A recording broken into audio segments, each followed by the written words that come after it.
Well, big news today. And that news is that Daison Pursley is the new driver of the Buch Motorsports 13 car for 2025. He is going to be a full-time driver next year with the High Limit Racing Tour, and he is going to be a Rookie of the Year contender. And so, obviously, Daison Pursley replacing Justin Peck behind the wheel of that Tom Buch-owned car. And we've got all the details here today on the Rodman Rundown. So let's take a look at some of the things that are important that you need to know about this switch up here. Justin Peck will finish the rest of the High Limit Racing season for the team. His final race will be at the Texas Motor Speedway dirt track behind the wheel of that car. They do have 4 more races left to run this year. You got I-70, Lucas Oil, and the 2 nights at Texas. And then it sounds like they should be going to the Williams Grove National Open this weekend as well on Friday and Saturday. So, tentatively about 6 races left together with Justin Peck and Tom Buch Motorsports. So a pretty big deal here. I mean, this is pretty monumental news. At the beginning of the year, when I did all those season previews, for those of you that were around back then, you probably remember that I said that, I felt like this team had a lot of, a really good dynamic. I felt like they were connected very well. I felt like there was going to be no issues with them moving forward, but I was definitely wrong about that, and now we see a pretty big change, a huge, silly season move here from this team, this driver, and the other driver involved as well. But for Justin Peck, it ends a 4-year partnership with this team that had 15 wins from 2021 to this year, and he ended up with a second-place finish in the 2022 All-Star Circuit of Champions point standings behind Tyler Courtney. So 15 wins in 4 years, pretty darn good when you're racing at a pretty high level. According to Tom Buch, he did inform Justin Peck of this move during the Tuscarora 50 weekend at Port Royal Speedway about 3 weeks ago, 4 weeks ago. So Peck has known for quite a long time. But Peck and Tom Buch are still on good terms. Buch was at the BC 39 at Indianapolis last week, and him and Justin Peck were hanging out together at that race. So, Peck does know what's going on, and they're, relatively on good terms, it sounds like still. I have been talking to Tom Buch here quite a bit over the last week or so, getting all the details ironed out on this to make sure I wasn't giving out any false information there.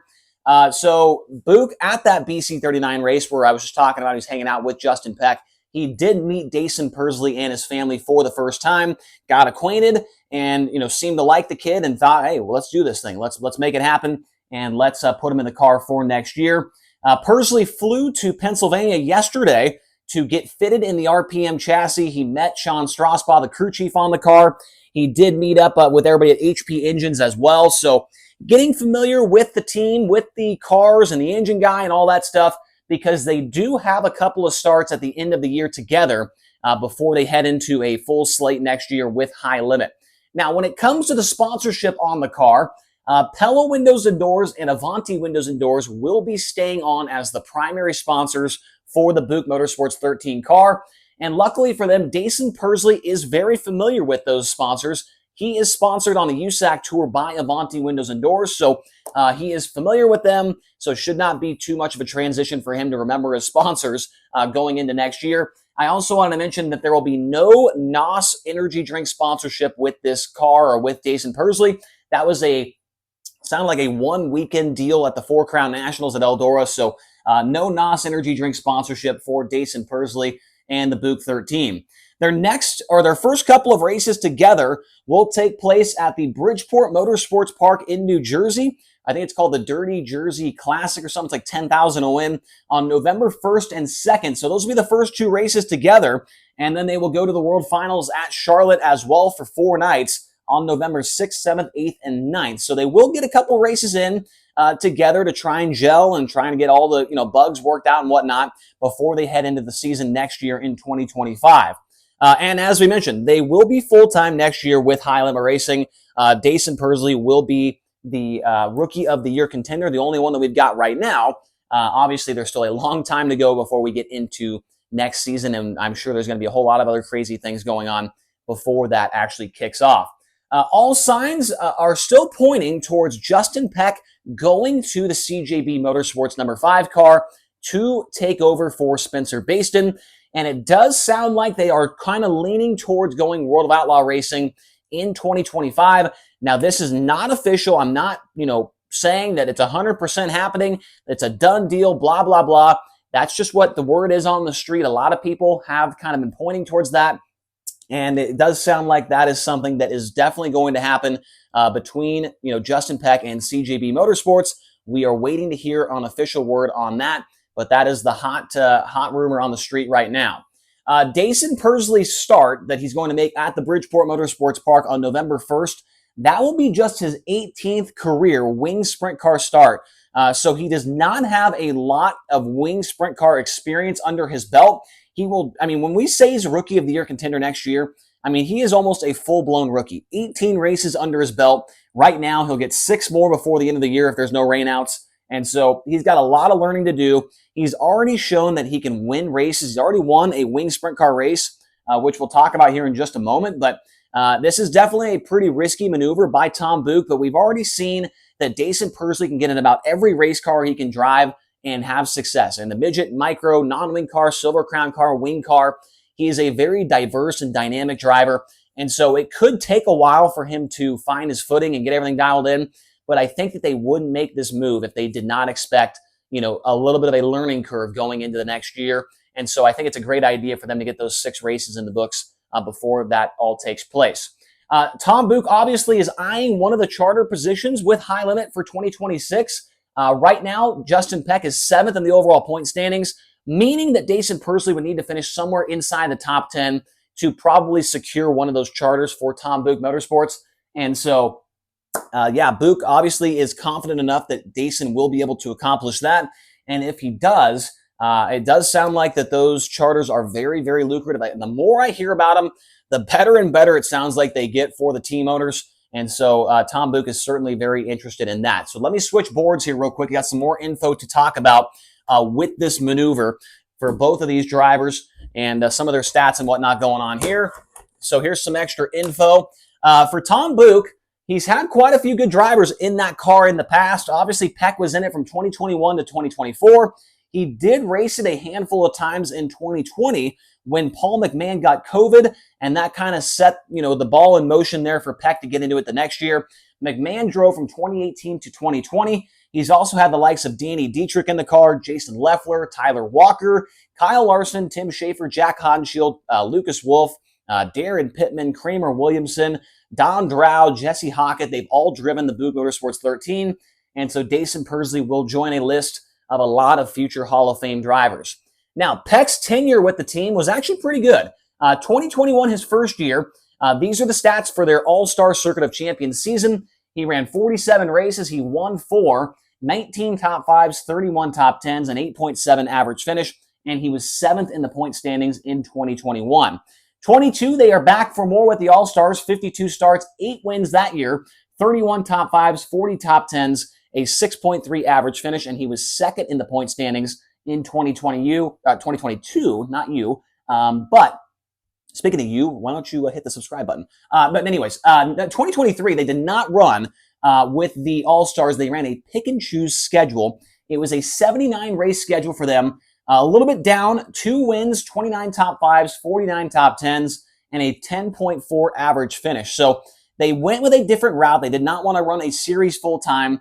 And you could tell that the wins went down quite a bit compared to the amount of races that they ran. I do remember 2023 being a rough year for that team. 2024 comes around. Obviously, they're running full-time right now with High Limit with 4 races left to run. 45 starts with High Limit, 1 win, 14 top 5s, 25 top 10s, a 9.7 average finish, and a 7th place run in the points right now. He does have, a couple races left to try and leapfrog a couple of guys. This team has also made plenty of Kings Royals. They've made plenty of National Opens and Knoxville Nationals along the way. They ran 3rd this year at the Kings Royal. So they've been good at the Crown Jewel events as well and made the show in them. This is a very good team. They know what they're doing. They're experienced. They've got all their things buttoned up. They've done it before. They've been there, done that, right? So it's a very good team for Pursley to step into. Now, speaking of Pursley, it has been a breakout year for him, no doubt about it, when it comes to USAC, when it comes to all forms of racing, to be honest with you. In the Silver Crown car this year, he has 4 starts, 1 win, 3 top 5s, 4 top 10s, and a 4.7 average finish in those 4 starts. He is not a full-timer with that series, so nothing in the point standings there for him. The USAC Sprint Car, on the other hand, 40 starts for him there. 2 wins, 18 top 5s, 31 top 10s, 6.7 average finish, and he is third in points behind Brady Bacon and Logan Seavey. So his first year full-time in a USAC Sprint Car has gone pretty darn well for him, winning the Corn Belt Nationals at Knoxville, one of the biggest races of the year in USAC. He was able to win that one. And then in the midget, he's been even better. 17 starts there, 7 wins, 14 top 5s, 15 top 10s, a 3.8 average finish, and he currently leads the point standings there with still a handful of races left to run. He was the Indiana Midget Week champion by a mile. The guy has been very, very good without the wing on top of the car. But with the wing on top of the car, he's also been very impressive. In just his 4th career wing sprint car start, he got a win at the Houston Speedway on May 26th earlier this year. So that was driving the Brandon Eichenberry car and, started up front, led every lap, I believe, won the race. Very impressive stuff from him. And then also this year, he was 9th with the Outlaws at Attica Raceway Park for the Brad Doty Classic on July 16th. That was a 46-car field leading into the Kings Royal Week. And obviously, 9th place out of 46 cars, with barely any wing sprint car experience. That is super, super impressive. So you cannot deny that he's picked it up pretty fast in that car. And then also want to mention this, his 3rd ever wing sprint car start and his 1st ever wing start at Knoxville. He went 18th to 11th on May 25th against a 32-car field there. I know 11th doesn't sound incredible, but your first time there in a wing sprint car, and you pick up 7 positions, make the show, have a decent car, a decent run, and bring it back to the trailer. I think that he has shown that he has the potential to run well, and he's done it against some of the best, right? So I don't know. What do you guys think? I got this on the board here. I want to hear your thoughts. What do you think about this move for Tom Buch? What do you think about this move for Daison Pursley? I want you to give it a grade, A, B, C, D, or F. What do you guys think? Is this an A+ move from Tom Buch? Is it a F move? What do you guys think? For me, I'm going to go with B because I think that it does have its risks, right? You drop a guy like Peck, who is so very experienced. He's won a lot of races. He's been there and done that. He's got a lot of, correlation with the team and all that stuff, right? They know what they're doing when they show up to the racetrack. And now they're going to kind of switch things up a little bit and have to almost relearn. You got a brand new driver in there with less than 20 wing sprint car starts in the car. But I think that the ceiling, and this is important, I think the ceiling for Daison Pursley is very high. We've already seen what he can do in very limited starts. If these guys can get comfortable early, I think that they could certainly be a car that's in the top 10 more often than not next year. Maybe the top 5. Maybe they can get themselves a win. He's already won once, and we'll see what can happen. But I'm going to go with a B for this move right here. Losing an experienced guy like Peck is going to hurt, but I think, if you could stick with Pursley for the next year or two, he's going to be a very, very good driver. He's already proven he can win in every car he's driven. So I don't know. What do you guys think? Let me know in the comment section below. Hit the like button, hit subscribe, and we'll talk to you guys again here very soon.